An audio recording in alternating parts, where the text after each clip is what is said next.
ഏതാണ്ട് ഒരേപോലെ സമാനമായ രീതിയിൽ ചർച്ച ചെയ്യപ്പെടേണ്ട രണ്ട് കാര്യങ്ങൾ. ഒന്ന് NEP, രണ്ട് പ്രൈവറ്റ് യൂണിവേഴ്സിറ്റി ബിൽ കേരളം അവതരിപ്പിച്ച കഴിഞ്ഞ ദിവസങ്ങളായിട്ട് ചർച്ച ചെയ്യപ്പെട്ടുകൊണ്ടിരിക്കുന്ന ബില്ല്.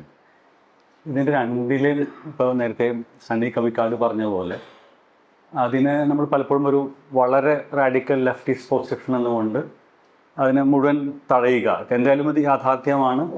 ഇതിപ്പോൾ പലപ്പോഴും നമ്മൾ ഗ്ലോബലൈസേഷനിലൊക്കെ നമ്മൾ ഇങ്ങനെ കണ്ടുകൊണ്ടിരുന്ന ഒരു കാര്യമാണ്. ഇതൊരു പ്രക്രിയയായിട്ട് കാണണോ അതൊരു ഫിനോമിനായിട്ട് കാണണമെന്നോ ഒരു ഇഷ്യൂ ഉണ്ട്. നമ്മളിതൊരു പ്രക്രിയയായിട്ട് കാണണ്ടേ. കാരണം ഇപ്പോൾ തുടങ്ങിയതല്ല, അത് കുറേ കാലമായിട്ട് കേരളത്തിൽ, ഇന്ത്യയിലും മുഴുവനായിട്ട് ലോകതലത്തിലൊക്കെ അടിഞ്ഞു കുഞ്ഞുകൊണ്ടിരിക്കുന്ന ഒരു പ്രോസസ്സാണ്. അങ്ങനെ ഒരു പ്രോസസ്സായിട്ട് തന്നെ കാണേണ്ട ആവശ്യമുണ്ട്. ഒരു ഫിനോമിനായിട്ട് അവതരിപ്പിക്കുന്നത് പലപ്പോഴും നമ്മളതിനെ അപ്രോച്ച് ചെയ്യുന്നതിലുള്ളൊരു രീതിയിലുള്ളൊരു പ്രശ്നമായിട്ട് മാറാറുണ്ട്. രണ്ടാമത്തെ ഒരു കാര്യം, ഇതിൻ്റെ ഒരു ഓപ്പണിംഗ് കൊണ്ട് ക്ലോഷറുണ്ട്. ഓപ്പണിംഗ് നമുക്ക് ചെറിയൊരു ഭാഗമാണ്, ക്ലോഷറാണ് കൂടുതലായിട്ടെങ്കിലും നമുക്കിതിൻ്റെ ഓപ്പണിങ്ങിൻ്റെ ഒരു സാധ്യത എന്തൊക്കെ തരത്തിൽ ഇടപെടാൻ പറ്റും എന്നുള്ള പ്രായോഗിക ചർച്ച കൂടി നടക്കേണ്ടതുണ്ട്. കാരണം ഇതിന് അടച്ച് തള്ളിക്കളഞ്ഞുകൊണ്ട് മുഴുവനായിട്ട് മുന്നോട്ട് പോകാൻ പറ്റാതെ ഒരു യാഥാർത്ഥ്യമായി മാറിക്കൊണ്ടിരിക്കുകയാണ്.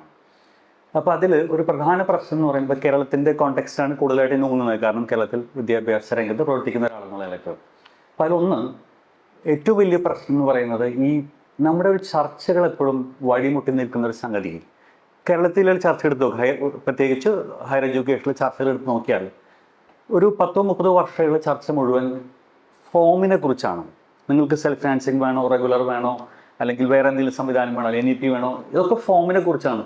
കണ്ടന്റിനെ കുറിച്ച് കേരളത്തിൽ എന്ത് ചർച്ച നടത്തുന്നത് വളരെ വിചിത്രമായൊരു കാര്യമാണ്. കേരളത്തിൽ കഴിഞ്ഞ 30 വർഷമായിട്ട് സിലബസ് എന്ന് പറയുന്നതിനെ കുറിച്ച് എന്ത് ചർച്ച കാണിച്ചിട്ടുണ്ട്, അല്ലെങ്കിൽ ഒരു അക്കാഡമിക് കോഴ്സിൻ്റെ കണ്ടന്റിനെ കുറിച്ച് എന്ത് ചർച്ച നടന്നിട്ടുണ്ടോ ഇല്ല എന്ന് തന്നെ പറയാം. എല്ലാ സംവിധാനങ്ങളും ഇപ്പം നമ്മൾ വിലയിരുത്തുന്ന വിദ്യാഭ്യാസത്തിൻ്റെ ഒരു പെർഫോമൻസിനെ വിലയിരുത്തുന്ന എല്ലാ സംഗതികളും നോൺ അക്കാഡമിക് സംഗതികളാണ്. ഇപ്പം NAC, വിസിറ്റ്, NIRF എന്നൊക്കെ പറയുന്നത് ഭയങ്കര തട്ടിപ്പാണ്. നമുക്ക് അതിൽ ഉൾപ്പെട്ടിട്ട് പ്രവർത്തിച്ച ആൾക്കാർക്ക് അറിയാം. ഇത് പെർഫോമൻസ് അടിസ്ഥാനത്തിൽ പറയുന്ന മുഴുവൻ കോളേജുകൾ പലപ്പോഴും അതിൻ്റെ ഭാഗമായിട്ടൊക്കെ നമ്മൾ നിൽക്കുകയും ഇൻസ്പെക്ഷൻ പോവുകയും ചെയ്യും, മനസ്സിലാവുന്നതൊക്കെ തട്ടിപ്പാണ്. പ്രത്യേകിച്ച് കേരളത്തിൽ ഏറ്റവും വലിയ തട്ടിപ്പ് നടക്കുന്നത്. എന്നിട്ട് അതിന് അപ്പോൾ ഒരു ക്രൈസിസ് ഉണ്ടെന്ന് മനസ്സിലാക്കാൻ വേണ്ടിയിട്ട് അതിന് പരിഹാരം എന്നോണം നമ്മളിപ്പോൾ മന്ത്രി അടക്കമുള്ള ആൾക്കാരെ പൊക്കിപ്പിടിക്കുന്ന ചില വലിയ നേട്ടങ്ങളാണ്. രണ്ടാമത് അതിന് സൊല്യൂഷനായിട്ട് കൊണ്ടുവരുന്നത് പ്രൈവറ്റ് യൂണിവേഴ്സിറ്റിയാണ്. ഈ പ്രൈവറ്റ് യൂണിവേഴ്സിറ്റിക്ക് എന്തൊക്കെ തരത്തിൽ കേരളത്തിൽ പ്രശ്നങ്ങൾ പരിഹരിക്കാൻ പറ്റും എന്നുള്ളത് ഒരു വലിയ ചോദ്യമാണ്. അതൊരു തരത്തിലും പറ്റില്ല. ഈ രീതിയിൽ ഞാൻ ബില്ല് കണ്ടു. ബില്ലിൽ ഇപ്പോൾ റിസർവേഷൻ്റെ കാര്യം ഒന്നാമത്തെ കാര്യം എന്ന് വെച്ചാൽ ഈ പറയുന്ന വളരെ കൃത്യമായിട്ട് പ്രശ്നമാണ്. രണ്ട്, ഇതിൽ എന്തൊക്കെ തരത്തിൽ പ്രായോഗികമായി നടപ്പിലാക്കാത്ത ഒരു പദ്ധതി ഇല്ല. വളരെ വേഗമായിട്ട് പറഞ്ഞിരിക്കുന്നത് റിക്രൂട്ട്മെന്റ് ഒരു ഉദാഹരണം പറഞ്ഞാൽ, ഞാൻ കഴിഞ്ഞ ദിവസം ഡീംഡ് യൂണിവേഴ്സിറ്റിക്ക് അപ്ലൈ ചെയ്ത ഒരു കോളേജിൽ ഇൻസ്പെക്ഷൻ പോയി. അവിടെ ചെന്നപ്പോൾ 3 തരത്തിലുള്ള അധ്യാപകരാണ്. ഒരു സ്വകാര്യ മാനേജ്മെന്റ് നടത്തുന്ന വളരെ കേരളത്തിലെ ഏറ്റവും പ്രശസ്തമായ ഒരു വിദ്യാലയം എന്ന് പുറത്തും പേര് കേട്ട സ്ഥലമാണ്. അവിടെ ഭയങ്കര അതിലൊക്കെ അമേരിക്കയിൽ നിന്നും UK നിന്നൊക്കെ ടീച്ചേഴ്സ് വരുന്നു. 3 തരത്തിലുള്ള ഏറ്റവും താഴേക്കിടയിൽ സെൽഫ് ഫിനാൻസിങ് കോളേജിൽ 10,000-15,000 രൂപയ്ക്ക് വർക്ക് ചെയ്യുന്ന ആളുകളുണ്ട്. രണ്ടാമത്തെ കാറ്റഗറി എന്ന് പറയുന്നത് അവർക്ക് എയ്ഡഡ് സ്ട്രീം ഉണ്ട്, അതിൽ വർക്ക് ചെയ്യുന്ന UGC വർക്ക്. മറ്റേത് കൂടുതൽ ആൾക്കാർ വരുന്നത് ഈ മറ്റേ ടെന്യൂർ ട്രാക്ക് പൊസിഷൻസിൽ വരുന്നത് 4 വർഷം, 5 വർഷം, 3 വർഷം, 2 വർഷമൊക്കെ ഇവർക്ക് കൊടുക്കുന്ന വലിയ സംഖ്യയാണ്. ഇവിടെ റിസർവേഷൻ നമുക്ക് നടപ്പിലാക്കാൻ പറ്റും. ഈ 3 തരത്തിൽ കബളിപ്പിച്ചു കൊടുത്ത് സർക്കാർ പെൻഷൻ ഫണ്ട് വേണം, മറ്റേ റിസർവേഷൻ റിക്രൂട്ട്മെന്റിൽ പറയുന്നില്ല കേട്ടോ. ഉണ്ടോ? റിക്രൂട്ട്മെന്റിൽ പറയുന്നില്ലല്ലോ, മറ്റേതിൽ മാത്രം പറയുന്നുള്ളൂ, അതായത് അഡ്മിഷൻ മാത്രം പറയുന്നുള്ളൂ. എങ്ങനെ നടപ്പിലാക്കാൻ പറ്റും? ഏറ്റവും വലിയ പ്രശ്നമാണ്. കാരണം 3 തരത്തിൽ കേരളത്തിൽ നമ്മൾ കേട്ടുകേൾവി പോലും ഇല്ലാത്ത തരത്തിൽ വിവേചനം സൃഷ്ടിച്ചുകൊണ്ടുള്ള ഒരു വലിയൊരു ഹൈറാർക്കിക്കൽ സംഗതിയാണ് വരുന്നത്. ആ കോളേജിൻ്റെ ഒരു വർക്ക് ചെയ്യുന്നതിൽ 4 ലക്ഷവും 5 ലക്ഷവും കൊടുത്തു 9 ലക്ഷം രൂപ ഫീസ് വാങ്ങിക്കുന്നുണ്ട്. യൂണിവേഴ്സിറ്റി കേസ് കൊടുത്തിട്ട് അത് പരാജയപ്പെടുത്തിക്കൊണ്ട് പൈസ കൂടുതൽ വാങ്ങിക്കുന്ന ഒരു കോളേജാണ്. എയ്ഡഡ് സ്ട്രീമിലടക്കം വലിയ വൻ തുക വാങ്ങിച്ചുകൊണ്ട് ഒരു റിസർവേഷൻ പോളിസി നടപ്പിലാക്കാൻ ചലഞ്ച് ചെയ്തുകൊണ്ട് നിൽക്കുന്ന ഒരു കോളേജാണ്. ഇങ്ങനെയുള്ള സ്ഥലത്ത് എവിടെയാണ് റിസർവേഷൻ നടപ്പിലാക്കാൻ പറ്റുക? റിക്രൂട്ട്മെന്റിൽ പ്രത്യേകിച്ച് ഞാൻ പറഞ്ഞു വരുന്നത് വെച്ചാൽ, നമ്മൾ സാധാരണ ഈ NEP മാത്രമാണ് പ്രശ്നം. പ്രൈവറ്റ് യൂണിവേഴ്സിറ്റീസ് കുറച്ചുകൂടെ സാധ്യതയുണ്ട്. അതൊരു കേരളത്തിലെ പ്രശ്നങ്ങൾ പരിഹരിക്കുന്ന ഒരു മിഡിൽ ക്ലാസ് സ്വപ്നമുണ്ട്. ആ സ്വപ്നം ശരിക്കും ഇനി ഇവിടുത്തെ മിഡിൽ ക്ലാസ് എന്താണ് ചിന്തിക്കുന്നത്? അവർക്ക് ഇതിലൊന്നും വലിയ ഇപ്പോൾ ഇന്ത്യയിലെ മൊത്തം മിഡിൽ ക്ലാസ്, കേരളത്തിലെ മിഡിൽ ക്ലാസും ഇവിടുത്തെ വിദ്യാഭ്യാസ പരിഷ്കാരങ്ങളിൽ അത് താല്പര്യമില്ല. അവർക്ക് NEP വന്നാലും മറ്റ് ഇത് വന്നാലും വ്യവസ്ഥ മോശമായാലും അവർക്ക് ഒരു ഡൽഹിയിലൊക്കെ ഉള്ള ആളുകൾ, വളരെ എലീറ്റ് ആയിട്ടുള്ള ആളുകൾക്ക് ഇത് യാതൊരു ചർച്ചയും. ഇപ്പം പോളിസി മേക്കേഴ്സിൽ എത്ര പേരെ മക്കൾ ഇവിടെ പഠിക്കുന്നുണ്ടാവും, അല്ലെങ്കിൽ എത്ര ഇൻസ്റ്റിറ്റ്യൂഷൻസ് പഠിക്കുന്നുണ്ടാവും. പ്രൈവറ്റ് യൂണിവേഴ്സിറ്റി, എത്ര യൂണിവേഴ്സിറ്റീസാണ് ശരിക്കും ആ രീതിയിൽ മികച്ച പഠനം കാഴ്ചവെച്ചത്? ഒന്നോ രണ്ടോ, അശോക യൂണിവേഴ്സിറ്റിയോ മറ്റേ അസീം പ്രേംജി യൂണിവേഴ്സിറ്റി പോലുള്ള പേരിലാണ് യൂണിവേഴ്സിറ്റി മാത്രമേ ഉള്ളൂ. ബാക്കിയെല്ലാം ഇത്തരത്തിലുള്ള വലിയ ഗിമിക്കുകളായിട്ട് മാറിക്കൊണ്ടിരിക്കുകയാണ്. ഇനി നമ്മൾ വേറൊരു പശ്ചാത്തലത്തെ കൂടി ചർച്ച ചെയ്യണം. ഇന്ത്യയിൽ ഉണ്ടായിരുന്ന ഹയർ എഡ്യൂക്കേഷനിലെ വിദ്യാഭ്യാസം മാറ്റം എന്ന് പറയുന്നത് ഇന്ത്യയിൽ ഒതുങ്ങി നിൽക്കുന്നതല്ല. രണ്ട് തരത്തിൽ ഞാൻ കാണുന്നു. ഒന്ന്, ഈ കേരളത്തിലടക്കമുള്ള നമുക്ക് മനസ്സിലാവാൻ നമ്മുടെ തൊട്ടടുത്ത പ്രദേശങ്ങളിലുള്ള ആളുകൾ എവിടേക്കാണ് പോകുന്നത്? ഇവരൊക്കെ ഒരു ഇപ്പോൾ വേറെ തരത്തിൽ ഒരു മൊബിലിറ്റി ഉണ്ടാവുന്നുണ്ട് അവർക്ക്. പ്രത്യേകിച്ച് പിന്നോക്ക വിഭാഗങ്ങളുള്ള ആളുകൾ ഒരു വലിയ മൊബിലിറ്റി ഉണ്ട്. ഇപ്പോൾ നിങ്ങൾ മലപ്പുറം, കോഴിക്കോട്, കണ്ണൂർ, കാസർഗോഡ് ജില്ലകളിലെ കുട്ടികൾ എടുത്തു നോക്കിയാൽ ഒരുപാട് പേര് ആദ്യം ഈ മറ്റേ നാഷണൽ യൂണിവേഴ്സിറ്റീസിലേക്ക് പോകും, സെൻട്രൽ യൂണിവേഴ്സിറ്റീസിലേക്ക് പോകും, അവിടെ നിന്ന് വിദേശ സർവകലാശാലയ്ക്ക് പോകും. ഈ ഒരു മൊബിലിറ്റി ഉണ്ട്. ഈ മൊബിലിറ്റി എന്തുകൊണ്ട് കേരളത്തിൽ റിഫ്ലക്റ്റ് ചെയ്യുന്നില്ല?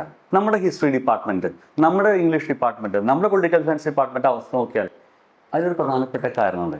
കാരണം അതിന് ഹൈദരാബാദാണ് ഞാനൊരു ഉദാഹരണം അറിയുന്നു. ഹൈദരാബാദിലുണ്ടായ മാറ്റം എന്ന് പറയുന്നത് ഒരു പോസ്റ്റ് ലെഫ്റ്റ് ഒരു പൊളിറ്റിക്സ് ഉണ്ടായി അവിടെ, ഒരു ബഹുജൻ പൊളിറ്റിക്സിൻ്റെ ഒരു ഇതുണ്ടായി അവിടെ.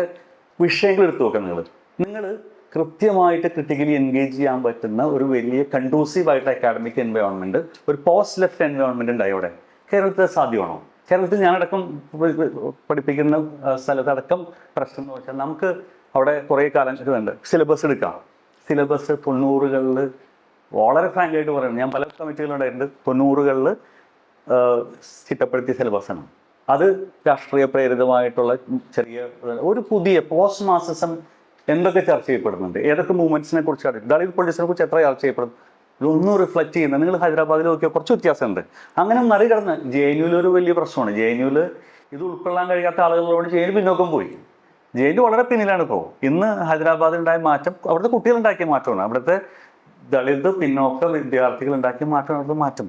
അല്ലാണ്ട് അധ്യാപകരുണ്ടാക്കിയ മാറ്റം, അധ്യാപകരുണ്ടാക്കിയ വലിയ അത്ഭുതങ്ങളൊന്നുമല്ല, മറിച്ച് ഈ തരം ഇൻ്റർവെൻഷൻസ് എന്നുള്ളതാണ്. ഞാൻ പറയുന്നത് വെച്ചാൽ, ഒന്ന്, നമുക്ക് ഈ അതിൻ്റെ ഒരു ഓപ്പണിങ് എന്താണെന്ന് വെച്ചാൽ, പോസിബിലിറ്റീസ് എന്താണെന്ന് വെച്ചാൽ, ഒന്ന്, ഒരു പെഡഗോഗിക്കൽ ഇൻ്റർവെൻഷൻ. നേരത്തെ സണ്ണി കമ്മിക്കാട് പറഞ്ഞ പോലെ ഒരു പെഡഗോഗിക്കൽ ഇൻ്റർവെൻഷൻ എങ്ങനെ സാധ്യമാണ്? കാരണം ഈ സിലബസ് എന്ന് പറയുന്നത് നമ്മൾ എങ്ങനെ കൈകാര്യം ചെയ്യും, അതിന് എന്തൊക്കെ വേണം എന്നതിനെക്കുറിച്ച് ക്വസ്റ്റ്യൻ നമുക്ക് ആദ്യം വരുത്താം. ഒരു തുറവുണ്ട്. ഈ തുറവിലൂടെ നമുക്ക് തൽക്കാലം അകത്തേക്ക് കടന്നിട്ട് നമുക്ക് എങ്ങനെ തരത്തിലൊക്കെ സിലബസ് പരിഷ്കരിക്കാം എന്നുള്ളൊരു കാര്യം ആലോചിക്കാം. രണ്ടാമതൊരു കാര്യം എന്ന് വെച്ചാൽ, ഒരു അടവിൻ്റെ ഒരു പ്രശ്നം. അപ്പോൾ അതെങ്ങനെ ഇപ്പോൾ ഇപ്പോൾ നമ്മുടെ NEP എടുത്തു നോക്കാം. അതിനെ തുടർന്നുണ്ടായിട്ടുള്ള കേരളത്തിൽ നടപ്പിലാക്കിയ, വളരെ ധൃതി പിടിച്ച് നടപ്പിലാക്കിയ ഈ 4 ഇയർ അണ്ടർ ഗ്രാജുവേറ്റ് പ്രോഗ്രാം എന്ന് പറയുന്നത് എടുത്തു നോക്കുകയാണെങ്കിൽ, അവിടെ ഇപ്പോൾ സ്കിൽ ഡെവലപ്മെൻറ്റ്, അത് ശരിക്കും ഒരു കാസ്റ്റിസ്റ്റ് ആയിട്ടുള്ള ഒരു സാധനമാണ് സ്കിൽ ഡെവലപ്മെൻറ്റ് എന്ന് പറയുന്നത്. അതിൻ്റെ കണ്ടന്റ് അതാണ്. കാരണം നിങ്ങൾ എടുത്തു നോക്കുക, അതൊരു ശരിക്കും ഒരു അക്കാഡമിക്സ് എന്ന് പറയുന്ന ഒരു ബൃഹത്തായ ഇതിൽ നിന്ന് മാറിയിട്ട് ഒരു പാരൻ്റൽ കാസ്റ്റ് ഓക്യുപ്പേഷനിലേക്ക് കൊണ്ടുവന്ന സ്കിൽസാണ് അവിടെ ഇൻട്രൊഡ്യൂസ് ചെയ്യുന്നത്. ഹിസ്റ്ററി എടുത്ത് നോക്കുക, ഹിസ്റ്ററി പല കോളേജുകളും അതിൻ്റെ കോമ്പിനേഷൻസ് എടുത്ത് നോക്കുക. നിങ്ങൾ അവിടെ ഞാൻ MDC ആയിട്ടും AEC ആയിട്ടൊക്കെ പഠിപ്പിക്കുന്ന, അതായത് എബിലിറ്റി എൻഹാൻസ്മെൻറ്റ് കോഴ്സ് എന്ന് പറയുന്ന, അല്ലെങ്കിൽ മൾട്ടി ഡിസിപ്ലിനറി കോഴ്സ് പറഞ്ഞ് പഠിപ്പിക്കുന്ന പലതരത്തിൽ പ്രത്യക്ഷപ്പെടുന്ന ഈ തരം സംഗതികളെല്ലാം ഒരു തരത്തിൽ ഒരു കൃത്യമായിട്ട് കാസ്റ്റസ് ലൈനിലുള്ള സ്കിൽ ഡെവലപ്മെൻ്റ് ആണ്. അതിനെ വേറെ തരത്തിൽ ഇപ്പോൾ ഹിസ്റ്ററി വിപുലീകരിക്കുന്ന, ഹിസ്റ്ററിയിലെ പുതിയ സാധ്യതകൾ മനസ്സിലാക്കുന്ന, പുതിയ സ്കിൽസ് ഡെവലപ്പ് ചെയ്യുന്ന പരിപാടികളല്ല. ഇപ്പോൾ മറ്റെന്താ പറയുന്ന ഗവൺമെൻറ് വേറൊരു മറ്റേ സ്കിൽ ഡെവലപ്മെൻ്റ് ഒരു ASAP, ഇതൊക്കെ വിഭാവനം ചെയ്തിരിക്കുന്നത് ഒരു തരം കാസ്റ്റിസ്റ്റ് രീതിയിലാണത്. അത് മനസ്സിലാക്കാതെ ഇത് അടിച്ചേൽപ്പിക്കുകയും അത് വളരെ ധൃതി പിടിച്ചുകൊണ്ട് നടപ്പിലാക്കുകയും ചെയ്തൊരു അവസ്ഥയുണ്ടായപ്പോൾ എന്തെങ്കിലും തരത്തിലുള്ള ക്രിട്ടിക്കൽ തിങ്കിങ്, അല്ലെങ്കിൽ ഒരു പ്രത്യേകിച്ച് ഇപ്പോൾ ശാസ്ത്രത്തിലും ഗണിതശാസ്ത്രത്തിലൊക്കെ ഉള്ള എന്തെങ്കിലും മുന്നേറ്റങ്ങളെക്കുറിച്ച് മനസ്സിലാക്കുന്ന തരത്തിൽ, അല്ലെങ്കിൽ ചരിത്രത്തിൻ്റെ തന്നെ പുതിയ ഇപ്പോൾ ഹിസ്റ്റോറിയോഗ്രഫി അതിനെ എങ്ങനെ ഏറ്റവും ചലഞ്ചസ് അതൊന്നും മനസ്സിലാക്കുന്ന ഒരു പ്രാപ്തി ഉണ്ടാക്കുന്ന ഒരു വിദ്യാഭ്യാസ രീതിയല്ല ഇപ്പോൾ ചെയ്തിരിക്കുന്നത്. 2 ഭാഷാ പഠനം ഇപ്പോൾ ഈ റിക്രൂട്ട്മെൻറ്റിലും പ്രത്യേകിച്ച് ഈ വിദ്യാഭ്യാസ പദ്ധതിയിലുള്ളൊരു പ്രശ്നമാണ് ഭാഷയുടെ പ്രശ്നം. നമ്മളിപ്പോൾ ഇംഗ്ലീഷ് ലാംഗ്വേജ് എന്ന് പറയുമ്പോൾ പലപ്പോഴും ഇംഗ്ലീഷ് വിരോധികളായിട്ടുള്ള വലിയ മലയാളം അധ്യാപകരുടെ, ഹിന്ദി അധ്യാപകർക്ക് വലിയ കൂട്ടുണ്ട്. അവർ ഭയങ്കര സന്തോഷത്തോടെ പറയുന്നു അത് ഇതിൽ ഇന്ത്യൻ ഭാഷ പഠിപ്പിക്കാവുന്നൊരു വലിയ ഇതുണ്ട്. ഈ ഇന്ത്യൻ ഭാഷ എന്ന് പറയുന്നത് ഉദ്ദേശിക്കുന്നത് കൃത്യമായിട്ട് NEP-യിൽ ഇത് ഭാഷയും സംസ്കാരവും എന്ന് പറയുന്ന കാറ്റഗറിയിൽ വരുന്ന ചില കാര്യങ്ങളുണ്ട്. ഒന്ന് സാൻസ്ക്രിറ്റ്, എന്താണ് എവിടെയാണ് അറിയുന്നത്, അതിനേക്കാളൊക്കെ എത്രയോ ഭംഗിയായിട്ട് ആൾക്കാർ ലിബറേറ്റ് ചെയ്യാൻ പറ്റുന്നൊരു ഭാഷയാണ് ഇംഗ്ലീഷ്. മലയാളം തന്നെ എങ്ങനെയുള്ള മലയാളമായിരിക്കും ഇൻട്രൊഡ്യൂസ് ചെയ്യാന്നുള്ളത് നമുക്ക് വലിയതുണ്ട്. അതിപ്പോൾ ഒരു സ്റ്റാൻഡർഡൈസ്ഡ് മലയാളം അല്ലെങ്കിൽ ഒരു കുറച്ചുകൂടി ഒരു അത്തരം രീതിയിലുള്ള മലയാളമാണ് നമ്മൾ ഇൻട്രൊഡ്യൂസ് ചെയ്യാൻ പോകണം. അല്ലാതെ ഭാഷാ ഇൻസ്റ്റിറ്റ്യൂട്ടിൻ്റെ ഒരു ടെക്സ്റ്റ് നിങ്ങൾക്ക് വായിച്ചെടുക്കാൻ പറ്റും. ഈ ജ്ഞാനനിർമ്മാണം നടത്താൻ ഉള്ള കോൺട്രിബ്യൂഷൻസ് പറയുന്ന പ്രധാനപ്പെട്ട ഏജൻസിയാണ് ഭാഷാ ഇൻസ്റ്റിറ്റ്യൂട്ട്. ഇതിലൊരു ടെക്സ്റ്റ് നിങ്ങൾക്ക് ആരാണ് എഴുതുന്നത്, അതിൻ്റെ ആരൊക്കെയാണ് എഴുതാൻ അർഹതയുള്ളൊരു ലിസ്റ്റ് ഉണ്ട്. ഇവരൊക്കെ അത് ലിസ്റ്റ് എടുത്ത് നോക്കിയാൽ കൃത്യമായിട്ടും അത്തരം വിഭാഗങ്ങളിൽ നിന്നുള്ള ആളുകൾ ഇരിക്കുന്നു എഴുതിയിട്ടുണ്ടാവുക. ഞാൻ പറയുന്നത് വെച്ചാൽ അങ്ങനെ ഒരു ഇൻ്റർവെൻഷൻ പോസിബിൾ അല്ല. രണ്ടാമത്തെ ഒരു പ്രശ്നം വെച്ചാൽ ഇത്തരം ഈ ഭാഷ എന്ന് പറയുന്നത് ഇപ്പോൾ റിക്രൂട്ട്മെൻറ്റിൽ അത് വരികയാണ്. കാരണം ഇപ്പം ഇന്ത്യൻ ഭാഷയിൽ രചിച്ച കൃതികൾ എന്ന് പറയുന്നത്, കഴിഞ്ഞ ദിവസം ഒരു ഇൻ്റർവ്യൂന്ന് ഒരു നോർത്ത് ഇന്ത്യയിൽ നിന്ന് വന്നൊരു പ്രൊഫസറായിരുന്നു കൂടെ ഉണ്ടായിരുന്നത്. അപ്പോൾ അങ്ങേര് വളരെ കൃത്യമായിട്ട് പറഞ്ഞു, ഇങ്ങനെ ഇന്ത്യൻ ഭാഷകളിൽ നിന്ന് രചിച്ച പുസ്തകങ്ങൾ 24 പ്രാബല്യത്തിൽ വരാം. പക്ഷേ ഇങ്ങനെ വളരെ അഡ്വാൻസ് ആയിട്ട് പറയുന്നു, നിങ്ങൾ ഇന്ത്യൻ ഭാഷകളിൽ രചിച്ച പുസ്തകങ്ങളുണ്ടോ എന്ന് ചോദിച്ചു. അപ്പോൾ വളരെ ഹാപ്പിലി ഈ കാൻഡിഡേറ്റ് ഒരു പുസ്തകം എടുത്ത് വെച്ചു. അത് ഒരു ഗണിത ശാസ്ത്രത്തെക്കുറിച്ചുള്ള അവരുടെ എഡ്യൂക്കേഷൻ്റെ ഒരു ഫീൽഡുള്ള ഇൻ്റർവ്യൂ ആണ്. പക്ഷെ അവർ ഗണിതത്തിലുള്ള അവരതാണ് ഒരു കഴിവ് കാണിക്കാൻ വേണ്ടിയിട്ട് അവർ പബ്ലിഷ് ചെയ്ത ടെക്സ്റ്റ് ചെയ്തു. ആ ടെക്സ്റ്റ് നോക്കിയാൽ കേരളത്തിൽ കഴിഞ്ഞ കുറേ വർഷങ്ങളായിട്ട് നടന്ന ചർച്ചകളുടെ അത് ഏറ്റവും പ്രതിലോമകരമായ ഒരു ചർച്ചയെ പ്രതിനിധീകരിക്കുന്ന ഒരു ടെക്സ്റ്റാണ് അവിടെ കൊണ്ടുവച്ചത്. നിങ്ങൾ എടുത്തു നോക്കിയപ്പോൾ ഹിന്ദിയിലൊക്കെ കുറേ കൂടെ വിസിബിളാണ്. നിങ്ങൾ ഈ തരം ടെക്സ്റ്റുകൾ ഹിന്ദിയിലൊക്കെ വരുന്ന, ഞാൻ മോശമായിട്ട് പറയില്ല, പലപ്പോഴും മറികടക്കുന്ന ടെക്സ്റ്റുകളൊക്കെ ഉണ്ടാവും. പക്ഷേ അത്തരം ടെക്സ്റ്റുകളുടെ ഭാഷ, കണ്ടന്റ് ഇതൊന്നും എവിടെയും അറിയാൻ പറ്റുന്നൊരു കാര്യമല്ല.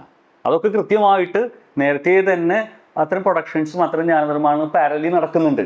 അതിനെ മെയിൻ സ്ട്രീമിലേക്ക് കൊണ്ടുവരും. യൂണിവേഴ്സിറ്റികളിൽ കൊണ്ടുവന്നിട്ട് നോർമലൈസ് ചെയ്യുന്ന ഒരു പ്രക്രിയയാണ് തീർച്ചയായിട്ടും ഭാഷയിലൂടെ മുന്നോട്ട് പോകുന്നത്. കേരളത്തിലടക്കം ഇപ്പം ഈ ബില്ലിലടക്കം കൃത്യമായിട്ടും ഇപ്പോൾ ദളിത് വിഭാഗത്തിനുള്ള റെപ്രസെൻറ്റേഷൻ എന്ന് പറയുന്നു. NEP-യിലാണെങ്കിൽ കുറെ കൂടെ സോഷ്യോ ഇക്കണോമിക്കലി ഡിസഡ്വാൻറ്റേജ് ഗ്രൂപ്പ്സ് എന്ന് പറയുന്നത്. ഈ ഗ്രൂപ്പ്സിനെ എങ്ങനെയാണ് തരംതിരിക്കുന്നത്? ഇപ്പോൾ ഇക്കണോമിക് എന്ന് പറയുന്നത് വലിയൊരു പ്രശ്നമാണ്. നമ്മളൊക്കെ ഈ റിസർവേഷനിൽ ഇടപെടുന്ന ആളുകളുണ്ട്. ഇതിനൊരു എംപിരിക്കൽ കാറ്റഗറി ആയിട്ടാണ് റെപ്രസെൻറ്റേഷൻ്റെ അല്ലെങ്കിൽ അണ്ടർ റെപ്രസെൻറ്റേഷൻ്റെ, നോൺ റെപ്രസെൻറ്റേഷൻ്റെ, മിസ് റെപ്രസെൻറ്റേഷൻ്റെയൊക്കെ ഒരു എംപിരിക്കൽ കാറ്റഗറി ആയിട്ടാണ്. ഇതിൻ്റെ ഒരു സ്ട്രക്ചറൽ ഡയമെൻഷൻസോ അല്ലെങ്കിൽ ഒരു ഹിസ്റ്റോറിക്കൽ റൂട്ട്സോ ഒന്നും ഡിസ്കസ് ചെയ്യപ്പെടുന്നില്ല. കേരളത്തിൽ അതില്ല കേട്ടോ. കേരളത്തിൽ അങ്ങനെ ഒരു ഇത് പറയുന്നേ ഇല്ല. ഇപ്പോൾ റിസർവേഷൻ ആർക്കാണെന്നൊന്നുമില്ല. കേരളത്തിലെ റിസർവേഷൻ പാലിക്കുന്നു മാത്രം പറയുന്നു, വളരെ വേഗമായിട്ടാണ്. ഇനി ആക്ട് വന്നു, ഇനി സ്റ്റാറ്റ്യൂട്ടാണ് അടുത്ത ഘട്ടം. സ്റ്റാറ്റ്യൂട്ട് എന്ന് പറഞ്ഞാൽ യൂണിവേഴ്സിറ്റിക്ക് ഒരു പ്രത്യേക സ്റ്റാറ്റ്യൂട്ട് ഉണ്ടാക്കുന്ന ഒരു പ്രക്രിയയിലേക്ക് മാറും. ഈ സ്റ്റാറ്റ്യൂട്ടിലേക്ക് ഉപയോഗിക്കാവുന്ന ഒരു സൂചനകളും ആക്ടിലില്ല. അഡ്മിഷൻ്റെ കാര്യത്തിലായാലും അഡ്മിഷൻ വളരെ കൃത്യമായിട്ട് വൈകായിട്ട് ഇപ്പോൾ പറയുന്ന 40% അങ്ങനെയൊക്കെ വളരെ ഇതിനുള്ളിലുള്ള കാറ്റഗറികളെ കുറിച്ചും, അല്ലെങ്കിൽ ഇപ്പോൾ ഇതിൻ്റെ തന്നെ ഇപ്പോൾ പുറത്തുനിന്ന് വരുന്ന നാഷണൽ ക്യാരക്ടർ ഉണ്ടാക്കാൻ ശ്രമിക്കുന്നവർ പറയുന്നത് ഈ നാഷണൽ ക്യാരക്ടർ തമാശ വലിയതുണ്ടാവും. ഈ സെൽഫ് ഫിനാൻസിങ് കോളേജിൻ്റെ സമയത്തൊക്കെ ഡിബേറ്റ് അതായിരുന്നു. നാഷണൽ ക്യാരക്ടർ കേരളത്തിൽ എഞ്ചിനീയറിംഗ് കോളേജ് ബാംഗ്ലൂർക്ക് പോകുന്നതിന് പകരം നമ്മൾ ഇങ്ങോട്ട് കൊണ്ടുവരുന്ന ആൾക്കാർ, അല്ലെങ്കിൽ ബാംഗ്ലൂരിൽ നിന്ന് ഇങ്ങോട്ട് ആൾക്കാർ വരും എന്നൊക്കെ പറഞ്ഞു. ഇപ്പോൾ എന്തായെന്നുള്ള ഒരു അവസ്ഥ ഉണ്ട്. നാഷണൽ ക്യാരക്ടർ വന്നോ ഇല്ലേ എന്നുള്ള ഇപ്പോഴും ഇതാണ്. കാരണം വെച്ചാൽ അവസാനം അത് നാഷണൽ ക്യാരക്ടർ പോയിട്ട് കേരളത്തിൽ നിന്ന് പോലും കുട്ടികളില്ലാണ്ട് അടച്ചുപൂട്ടുകയും ചെയ്തിട്ടുള്ളത് സെൽഫ് ഫിനാൻസിങ് കോളേജിൽ. എഞ്ചിനീയറിംഗ് കോളേജിലൊക്കെ 30%, 40%, 50%, 60% കുട്ടികളില്ലാത്ത അവസ്ഥയാണ്. അപ്പോൾ ഈ ക്യാരക്ടർ ഉണ്ടാക്കാൻ വേണ്ടിയിട്ട് ചെയ്തൊരു സാഹസം ഇതെങ്ങനെ നാഷണൽ ലെവലിലും 40% കുട്ടികൾക്ക് റിസർവേഷൻ ഇല്ല. റിസർവേഷനെ കുറിച്ച് പറയുന്നില്ല. അതിലെന്ത് റിസർവേഷനെ കുറിച്ചാണ് സംസാരിക്കാത്ത എന്താണ്? ഈ 40% എന്ന് പറയുന്നത് നിങ്ങൾക്കറിയാം. ഒരു അപ്ലിക്കേഷൻ കൊടുത്താൽ നോർത്ത് ഇന്ത്യയിൽ ടൈംസ് ഓഫ് ഇന്ത്യയിൽ ഒരു പ്രൈവറ്റ് യൂണിവേഴ്സിറ്റിയുടെ ഒരു അഡ്വർടൈസ്മെൻറ്റ് കൊടുത്താൽ വരുന്നത് ഏത് കാറ്റഗറി ആയിരിക്കും? ഒരു സംശയമില്ല, അവിടുന്ന് വരുന്നത് അപ്പർ കാസ്റ്റ് തന്നെയാണ്. ഈ അപ്പർ കാസ്റ്റിന് അവിടെ മുഴുവൻ ഒരു വലിയ ബാസ്റ്റിനാക്കി മാറ്റാൻ പറ്റുമല്ലേ? എന്തുകൊണ്ട് റിസർവേഷനെ കുറിച്ച് 40% കുറിച്ചും ഇടുന്നില്ല കേരളത്തിൽ? ഇത് സ്റ്റാറ്റ്യൂട്ടായിട്ട് വരുമ്പോൾ ഇത് തന്നെയാണ് എൻഡോഴ്സ് ചെയ്യുന്നത്. ഒരു തരത്തിലും മാറ്റം വരുത്താത്ത സ്റ്റാറ്റ്യൂട്ടുകളായിരിക്കും വരുന്നത്. ഇനി ഓർഡിനൻസ് ആയിട്ട് വരുമ്പോഴും ഇനി ഈ വൈഷമ്യങ്ങൾ മാറ്റി എന്നൊക്കെ പറയുന്ന ഇതൊക്കെ വയ്ക്കുന്നുണ്ട്. ഇതൊക്കെ എന്താണെന്നുള്ള തമാശ. ഇപ്പോൾ സിനാനൂർ യൂണിവേഴ്സിറ്റിയിലൊക്കെ നമ്മൾ കണ്ടാണ് ഈ തരം ഈ ഇത്തരം വൈഷമ്യങ്ങൾ മാറ്റുന്ന ക്ലോസസ് വെച്ചിട്ട് അതൊക്കെ എങ്ങനെ മാറ്റാൻ പറ്റും, ഒന്നും ചെയ്യാൻ പറ്റുന്ന എക്കാലത്തേക്കും ഉണ്ടാക്കിയിട്ടുള്ള ഒരു സംഗതിയാണത്. ഇതാണ് ഒരു കോണ്ടെക്സ്റ്റ് എന്ന് പറയുന്നത്. നമ്മൾ ഈ കോണ്ടെക്സ്റ്റ് നമ്മൾ എന്തൊക്കെ തരത്തിൽ ഇടപെടാൻ പറ്റും എന്നുള്ളത് നമ്മുടെ അടുത്തൊരു ഡിസ്കഷൻ വരേണ്ടത്. ഒന്ന്, മോഡ് ഓഫ് എഡ്യൂക്കേഷൻ. ഇപ്പോൾ മോഡ് ഓഫ് എഡ്യൂക്കേഷൻ ഇപ്പോൾ ഇതിൽ UGC പറയുന്നത് 30% ഓൺലൈൻ എഡ്യൂക്കേഷൻ, 30% എങ്കിലും എന്ന് പറയുന്നത്. മിക്കവാറും പ്രൈവറ്റ് യൂണിവേഴ്സിറ്റി ചെയ്യാൻ പോകുന്നത് എളുപ്പമാണ്, കാരണം അധ്യാപകരെ കുറച്ച് മതി. എളുപ്പത്തിൽ ഒരു പ്രാവശ്യം സെറ്റ് ചെയ്തൊരു സാങ്കേതിക വിദ്യ ഉണ്ടെങ്കിൽ, ഇപ്പോൾ മൂഡിലോ ബ്ലാക്ക് ബോർഡോ ക്യാൻവാസ് എന്നൊക്കെ പറയുന്ന ഒരു സംവിധാനം ഉണ്ടെങ്കിൽ നിങ്ങൾക്ക് ഒരു 10 വർഷത്തേക്ക് പഠിപ്പിക്കാം. അപ്പോൾ അവരെന്തെങ്കിലും അതിലേക്ക് മാറും. 70%, 80% വരെയൊക്കെ വരാം. മിനിമം 30 വരെ, മാക്സിമം എത്ര പറയുന്നില്ല, എത്ര വരെ വേണ്ടി വരാം. ആളുകളില്ലാണ്ട് പഠിപ്പിക്കാം. ഞാനിതിൻ്റെ ഒരു കമ്പ്യൂട്ടറിനെ ട്രാക്ടറിനെ എതിർക്കുന്ന പോലെ എല്ലാം പറഞ്ഞു. പക്ഷേ ഇതൊരു ഫിസിക്കൽ ക്യാമ്പസ് എന്ന് പറയുന്നത് ഇപ്പോൾ നമുക്കിപ്പോൾ ഹൈദരാബാദ് ഒരു ഉദാഹരണം എടുക്കാം. ഹൈദരാബാദിൽ ഒരു ഫിസിക്കൽ ക്യാമ്പസിൽ പൊളിറ്റിക്കൽ ഇൻ്റർവെൻഷനും അക്കാഡമിക്സിലുള്ള സീരിയസ് ഇൻ്റർവെൻഷനും കൊണ്ട് മാറ്റം ഉണ്ടാക്കാൻ പറ്റി. മറ്റേത് അങ്ങനെയല്ല. മറ്റേത് ഓൺലൈനിൽ ഡിജിറ്റൽ ഡിവൈഡിൻ്റെ ക്വസ്റ്റനൊക്കെ വേറെ. അതോടൊപ്പം തന്നെ ഒരു ഫിസിക്കൽ ക്യാമ്പസ് എന്ന് പറയുന്ന അവിടെ ഉണ്ടാവുന്ന ഒരു സെക്യുലർ എൻവയോൺമെൻറ്റ്, അവിടെ ഉണ്ടാകുന്ന ഒരു ഇൻക്ലൂസീവ് എൻവയോൺമെൻറ്റ് എന്നൊക്കെ പറയാൻ നമുക്ക് ഓൺലൈനിൽ എങ്ങനെ അത്രയും പോസിബിലിറ്റി ഉണ്ടെന്നുള്ള വലിയ പ്രശ്നമാണ്. കാരണം ഈ ഫിസിക്കൽ ക്യാമ്പസ് വേണ്ട എന്നുള്ള രീതിയിലാണ്. അല്ലാണ്ട് അതിനൊരു ടെക്നോളജിയുടെ നല്ല വശം ഉപയോഗിക്കുന്ന തരത്തിലല്ല, മറിച്ച് ഇതൊരു എക്സ്ക്ലൂഷനാണ് ശരിക്കും. ഫിസിക്കൽ ക്യാമ്പസ് വേണ്ട. നിങ്ങൾ എടുത്തു നോക്കി, ഏറ്റവും വികസിതമായ വേസ്റ്റിൽ എന്ന് പറയുന്ന യൂണിവേഴ്സിറ്റി, ഇപ്പോൾ ഓക്സ്ഫോർഡ് യൂണിവേഴ്സിറ്റി, അവിടെ കുറച്ച് കാലം PDF ചെയ്തിരുന്നു. അവിടെ ഏറ്റവും campus performance, in class performance വളരെ ഇമ്പോർട്ടൻ്റ് ആണ്. ഒരു പ്രൊഫസർ വന്ന ആ പ്രൊഫസറെ ഇൻ ക്ലാസ് പെർഫോമൻസ് വളരെ ഇമ്പോർട്ടൻ്റ് ആണ്. കുട്ടികളവിടെ മാത്രമല്ല, നമ്മുടെ പിന്നോക്കാവസ്ഥയിൽ നിന്ന് ഒരു സ്പേസിൽ എത്തിച്ചേരുന്ന, ആ സ്പേസിൽ ഉണ്ടാക്കിയെടുക്കുന്ന വളരെ നമുക്ക് ഗുണകരമായ കുറേ മാറ്റങ്ങളുണ്ട്. ആളുകൾ എക്സ്പോഷർ കിട്ടുന്ന അങ്ങനെയല്ല. അതിൻ്റെ ഓൺലൈനിൽ ഇരുന്ന് എക്സ്പോഷർ കിട്ടില്ല. നമ്മുടെ വീട്ടിലിരുന്നിട്ട് നമ്മുടെ ഭൗതിക പരിസരത്തിരുന്നിട്ട് നമുക്ക് ആ എക്സ്പോഷർ കിട്ടില്ല. അതിന് ഫിസിക്കൽ ക്യാമ്പസ് അത്യാവശ്യമാണ്. അതിനെക്കുറിച്ച് എന്താണ് NEP-യിൽ വളരെ കൃത്യമായിട്ട് പറയുന്നുണ്ട്, നിങ്ങൾ ഓൺലൈൻ മോഡിലേക്ക് മാറാന്നുള്ളത്. നമ്മൾ ഒരു ഗാന്ധി യൂണിവേഴ്സിറ്റിയുടെ ഒരു എക്സ്റ്റൻഷൻ ഒരു ഇൻ്റർനാഷണൽ ക്യാമ്പസ് തുടങ്ങാൻ വേണ്ടി ഞങ്ങൾ ഒരു രാജ്യത്ത് തന്നു, ഖത്തറിൽ എന്ന് പറഞ്ഞാൽ ഞങ്ങൾ ഓൺലൈൻ നടത്തുന്നില്ല. കാരണം കുട്ടികൾ വന്ന് പഠിക്കണം. കാരണം എന്നാലേ ഒരു അനുഭവം ഉണ്ടാവുള്ളൂ. നമുക്കൊക്കെ പലതരത്തിലുള്ള അനുഭവങ്ങൾ ഉണ്ടാവുന്നതും പലതരത്തിലുള്ള സബ്ജക്ട് ഫോർമേഷനിലൊക്കെ ഉണ്ടാവുന്നത് നമ്മൾ ഈ വിദ്യാഭ്യാസത്തിൽ കുട്ടികളിരുന്നും അങ്ങനെയൊക്കെ ഇത് പഠിച്ചുകൊണ്ടാണ്. ഓൺലൈനിൽ പഠിച്ചാൽ അങ്ങനെ ഒരു സബ്ജക്ട് ഫോർമേഷൻ ഉണ്ടാവുന്നു, അല്ലെങ്കിൽ ഒരു പൊളിറ്റിക്കൽ സബ്ജക്റ്റിവിറ്റി അങ്ങനെ ക്രിയേറ്റ് ചെയ്യാൻ പറ്റും നമുക്ക്. ഇതൊക്കെ പ്രശ്നമാണ് ശരിക്കും. അത് ഒരു എക്സ്ക്ലൂഷൻ്റെ ഭാഗം തന്നെയാണ്. അതിന് ഓൺലൈന് ആ രീതിയിൽ ന്യായീകരിക്കേണ്ട ഒരു ആവശ്യമില്ല ശരിക്കും. പിന്നെ ഈ ഫണ്ടിങ്ങിൻ്റെ ഒരു സംഗതി, ഫണ്ടിങ് എന്ന് പറയുന്നത് ഹെഫ എന്ന് പറയുന്ന ഒരു രീതിയിലേക്ക് മാറുന്നത്, അതിനെങ്ങനെ മറികടക്കാൻ പറ്റും? കാരണം ഇപ്പോൾ പൊതുവേ കാണുന്ന ഒരു സംഭവം വെച്ചാൽ, ഒന്ന് ഈ ഹെഫ ഹയർ എഡ്യൂക്കേഷൻ ഫിനാൻസ് ഏജൻസി എന്ന് പറയുന്ന ഹെഫ എന്ന് പറയുന്ന ഒരു ഇതിലേക്ക് വരുന്നത്. ഈ ഹെഫയുടെ പ്രത്യേകത വെച്ചാൽ, ഹെഫയിൽ ഒന്ന് ഇൻസ്റ്റിറ്റ്യൂഷണൽ പാർട്ണറുണ്ട്. ഇപ്പോൾ കേരള യൂണിവേഴ്സിറ്റി 1 കോടി രൂപ അതിൽ ചിലവാക്കുന്നു. 5 കോടി രൂപയുടെ പ്രോജക്റ്റ് ആണെങ്കിൽ 1 കോടി രൂപ കേരള യൂണിവേഴ്സിറ്റിയുടെ കോൺട്രിബ്യൂഷനാണ്. അടുത്ത 1 കോടി രൂപ എന്ന് പറയുന്നത് UGC പോലത്തെ ഏജൻസി, UGCയുടെ അവസ്ഥ മാറും. ഇനി പുതിയ ഏജൻസി വന്നു, ഹെഫ തന്നെ ഒരു ഏജൻസി ആയിട്ട് മാറിയാൽ, അതിന് ഫണ്ടിങ് ഏജൻസി ആയിട്ട് മാറിയാൽ അവർ 1 കോടി രൂപയുടെ കോൺട്രിബ്യൂഷൻ. ബാക്കി 3 കോടി വരാൻ പോകുന്നത് 1 കോടി ബാങ്കിങ് പാർട്ണറുണ്ട്, കാനറ ബാങ്കാണ് അവർ ഉദ്ദേശിക്കുന്നത്. ബാക്കിയുള്ള മുഴുവൻ ഫണ്ട് മൊബിലൈസ് ചെയ്യുന്നത് മുഴുവൻ ഈ കോർപ്പറേറ്റ് പാർട്ണറാണ്. ഈ കോർപ്പറേറ്റ് പാർട്ണർ സാമൂഹ്യ ശാസ്ത്രത്തിൽ ഏതൊക്കെ വിഷയം, ജാതിയുടെ ഒരു ക്വസ്റ്റ്യൻ ഉയർത്തുന്ന ഒരു പഠനം, ഒരു പ്രോജക്റ്റ് എങ്ങനെ അവർ ചെയ്യുന്നു? സർക്കാരിന് കൃത്യമായിട്ടൊരു, ഇപ്പോൾ ഹെഫ, ഞാൻ ജാമ്യയിലായിരുന്നു കുറച്ച് കാലം, ഒരു 10 കൊല്ലം ജാമ്യയിലെ വർക്ക് ചെയ്യുന്നത്. അവിടെ ആദ്യത്തെ പ്രോജക്റ്റ് തന്നെ ഇൻട്രൊഡ്യൂസ് ചെയ്തപ്പോൾ നമ്മളോട് പറഞ്ഞു പ്രൊപ്പോസൽ കൊടുക്കാൻ പറഞ്ഞു. പ്രൊപ്പോസൽ മിക്കവാറും ഇത്തരം ഒരു വളരെ ക്രിട്ടിക്കലായിട്ടുള്ള ചില ഇഷ്യൂസ് വെച്ച് റിട്ടേൺ ആക്സെപ്റ്റ് ചെയ്തില്ല. റിലയൻസ് ആയിരുന്നു കോർപ്പറേറ്റ് പാർട്ണർ, റിട്ടേൺ ആക്സെപ്റ്റ് ചെയ്തില്ല. യൂണിവേഴ്സിറ്റിക്ക് റിലയൻസിൻ്റെ കൺസെൻറ്റ് ഇല്ലാത്തതുകൊണ്ട് യൂണിവേഴ്സിറ്റിക്ക് ആക്സെപ്റ്റ് ചെയ്യാൻ പറ്റില്ല എന്ന് പറഞ്ഞു.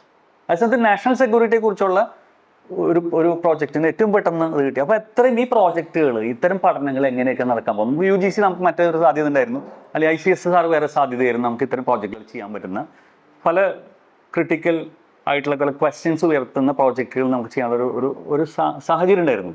അപ്പോൾ ആ സാഹചര്യം ഇല്ല. അതിന് പകരം അതിന് കേരളത്തിൽ അതിൻ്റെ വളരെ ഒരു സവിശേഷമായ സാഹചര്യം എന്ന് പറയുന്നത്, NEP നടപ്പിലാക്കിയപ്പോൾ തന്നെ അതിന് വേറെ കുറേ സ്ട്രക്ചറലി കുറേ പ്രോബ്ലംസ് ഒക്കെ ഉണ്ട് കേട്ടോ. സ്ട്രക്ചറലി എന്ന് പറയുന്നത് ഇതൊന്നും അഡ്രസ്സ് ചെയ്യാണ്ട്, ഇപ്പോൾ ഞാൻ പറഞ്ഞാൽ മാസ്റ്റേഴ്സ് പ്രോഗ്രാം എങ്ങനെയാണ് ചെയ്യുന്നത്? ഒന്ന്, അധ്യാപകരായിട്ടുള്ള ആളുകൾക്കും വിദ്യാഭ്യാസ പ്രവർത്തകർക്ക് അറിയാവുന്ന ഒരു കാര്യം എന്ന് വെച്ചാൽ ഇൻ്റഗ്രേറ്റഡ് പ്രോഗ്രാമിൽ ലാസ്റ്റ് 1 ഇയറാണ് ശരിക്കും മാസ്റ്റേഴ്സിന് ഈക്വലൻ്റ് ആയിട്ടുള്ളത്. പക്ഷേ അത് കഴിഞ്ഞിട്ട് വേറൊരു ഒരു 1 ഇയർ മാസ്റ്റേഴ്സ് പ്രോഗ്രാം ചെയ്യാം നമുക്ക്, അല്ലെങ്കിൽ ഇൻ്റഗ്രേറ്റഡ് ആയിട്ട് ചെയ്യാം. ഇതിൽ ഓണേഴ്സ് കോഴ്സ് കഴിഞ്ഞിട്ട് എത്ര പേര് മാസ്റ്റേഴ്സിലേക്ക് പോകും? ഇപ്പോൾ ഹിസ്റ്ററിയിലൊരു പ്രശ്നം എന്ന് വെച്ചാൽ ഹിസ്റ്ററി കഴിഞ്ഞ് ഓണേഴ്സ് കഴിഞ്ഞാൽ മാസ്റ്റേഴ്സ് ഹിസ്റ്ററിയിലേക്ക് പോകാണ്ട് തന്നെ PhDയിലേക്ക് പോവാം. അപ്പോൾ ഇപ്പോൾ സംഭവിക്കുന്നത് വെച്ചാൽ മുഴുവൻ ഹിസ്റ്ററിയുടെ എക്സ്റ്റൻഷനായിട്ടാണ് ഈ 1 ഇയർ മാസ്റ്റേഴ്സ് കൊടുക്കുന്നത്. ഇത് ബൈപ്പാസ് ചെയ്യാൻ പറ്റുന്ന ഒരു സംഗതി ഉണ്ട്.